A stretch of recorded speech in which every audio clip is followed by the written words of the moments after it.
کہ اس عمل کے ذریعے سے جب کوئی سر پھرے آپ کے ساتھ جمع ہو جائیں جو اپنی جان کی بازیاں کھیلنے کے لیے تیار ہوں، تو اب آپ نے دین کو قائم کرنے کے لیے میدان عمل میں آنا ہے۔ ایک ہے ہم ابھی صرف یہ مطالبہ رکھ رہے ہیں، سمجھا رہے ہیں، یہ بھی ہماری ذمہ داری ہے۔ دین کو قائم کرنے کا عمل ایک علیحدہ عمل ہے۔ انقلابی عمل اس عمل کو کہتے ہیں، صرف دعوت دینا کوئی انقلابی عمل نہیں ہے،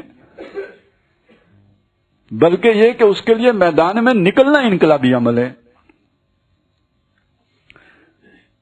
اور اگر آپ صحابہ کرام رضوان اللہ تعالی علیہم اجمعین کی زندگی کو دیکھیں، محمد رسول اللہ کو دیکھیں، تو سب سے پہلے یہ دیکھیں کہ کیا کیا قربانیاں دی ہیں۔ حضور سے بہتر تعلقات کس کے رہے وہاں پہ؟ جب آپ آخر صادق ہیں، امین ہیں، آپ کو ہر طرح سے لاڈلے ہیں۔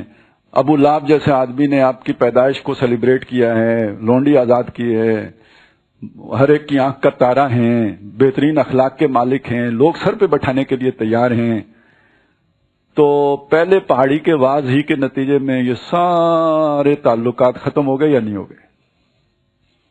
جو جگرا تھا نا، ایک آدمی جب آپ سے ناراض ہوتا ہے نا، شریف آدمی سے کوئی بندہ ناراض ہو جائے، رات کو نیند نہیں آتی ہے کہ یار میں نے اس کا دل دکھا دیا۔ ٹھیک ہے، میں حق پر تھا جو بھی ہے، لیکن اس کو نہیں سمجھ، میں نے کر دیا۔ اور یہاں اللہ کی طرف سے حکم ہے، میں نے کرنا ہے۔ پھر باتیں سن کے دل رنجیدہ نہیں ہوتا۔ وَلَقَدْ نَعْلَمُ أَنَّكَ يَضِيقُ صَدْرُكَ بِمَا يَقُولُونَ، اور باتیں بھی کیسی کیسی، کذاب تک بھی کہا۔ پھر تشدد ساتھیوں پر، وہ حضرت مصعب بن عمیر کو دیکھ کے جو نبی جو ہے آنسو ضبط نہ کر سکیں کہ یہ کیا ناز و نوم میں اس کی زندگی تھی اور اب کس درویشی کو پہنچا ہوا ہے، وہ بلال کو دیکھ کے، خباب ابن الارض کو دیکھ کے اس کے دل پر کچھ نہیں بیتی ہوگی؟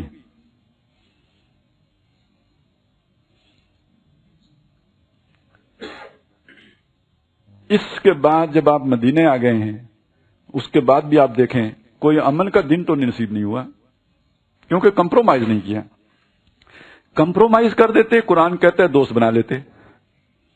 وَإِن كَادُوا لَيَفْتِنُونَكَ عَنِ الَّذِي أَوْحَيْنَا إِلَيْكَ، یہ قریب تھے کہ آپ کو پھسلا دیں اس چیز سے جو ہم نے آپ کی طرف اتاری ہے، فتنے میں کر دیں، اس میں ڈما ڈول کر دیں آپ کو۔ اذن اگر ایسا ہو جاتا، اذن لَاتَّخَذُوكَ خَلِيلًا، تو یہ آپ کو دوست بنا لیتے۔ اور یہ ہو جاتا اگر ہم آپ کو مضبوط نہ کر دیتے۔ لولا ثبتناک لقد کدت ترکن الیہم شیئا قلیلا، لیکن ہم نے آپ کو بچا لیا۔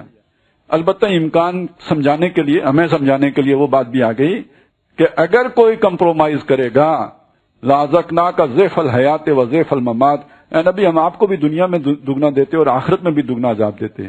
تو آج اگر کوئی دین میں مداہنت کر لے دنیا کو راضی کرنے کے لیے، اس کا کیا بنے گا؟ تو دوستیاں بھی قربان کرنی پڑیں گی، تعلق داریاں بھی، سارے رشتے ناطے بھی۔ تو بہرحال جنگیں لڑی ہیں، اور کیسے کیسے جذباتی باتیں ہیں نا۔ اب داماد ہے، قیدی بن کے آ گیا ہے، اس کا جو وہ فدیہ دے کے چھٹنا ہے، تو اس میں وہ ہار بھی آ گیا ہے جو حضرت خدیجہ کا ہے۔ ذرا طاری کر کے دیکھیں نا، انسان ہے اور رحمت للعالمین ہے، ان کے دل میں بیٹی کی محبت کا کچھ نہیں، اور ماں کے ہار کے ساتھ جو اس کی جذباتی وابستگی ہوگی اس کا کوئی احساس نہیں ہوگا ان کے دل میں۔ یہ سارا سہا ہے، یہ سارا برداشت کیا ہے۔ پھر جو 300 واپس آ گئے احد میں، اور اس کے بعد 70 آنکھوں کے سامنے شہید ہو گئے، خود کو جو زخمی کیا۔ پھر غزوہ احزاب، اس کے بعد جو اب جاؤ شیر کے منہ میں عمرہ کرنے جاؤ، پھر غزوہ تبوک، پوری زندگی جہد مسلسل،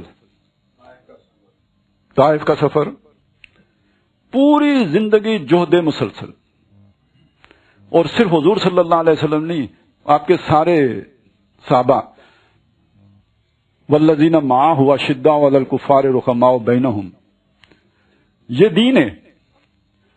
اور آج اگر کوئی بندہ یہ سارا دین اتنی ساری بات پہ کہے کہ یار دلیل کیا ہے ٹوٹل، کہ یہ حضور کی ذمہ داری تھی، یعنی کل دلیل گامدی صاحب کے پاس یہ کہ یہ حضور کی خاص ذمہ داری تھی، اس کے بعد آج ہمارے اوپر ذمہ داری، یعنی صحابہ کے لیے معیار کوئی اور تھا، آج کے لیے اللہ نے معیار کوئی اور اتارا ہے۔ اس کی کوئی دلیل ہو وہ بے شک نہ ہو، بس اتنی دلیل کافی ہے کہ یہاں جو لام ہے وہ عہد کا ہے، جنس کا نہیں ہے۔ اور چونکہ جس باقی سب نے چھاؤں ہی تلاش کرنی ہے، لہذا سب کو وہی دلیل بھاتی ہے۔ سب کہیں گے کہ ڈاکٹر صاحب بڑے شدت پسند تھے، سب کہیں گے کہ وہ ڈاکٹر صاحب کے کچھ پاگل دیوانے شاگرد ہیں، وہ بھی اسی طرح کے شدت پسند ہیں، لیکن یہ بات تب بھی کہی جاتی تھی کہ یہ محمد الرسول اللہ اور ان کے ساتھی جو ہیں یہ سفہاء ہیں۔ وَإِذَا قِيلَ لَهُمْ آمِنُوا كَمَا آمَنَ النَّاسُ قَالُوا أَنُؤْمِنُ كَمَا آمَنَ السُّفَهَاءُ۔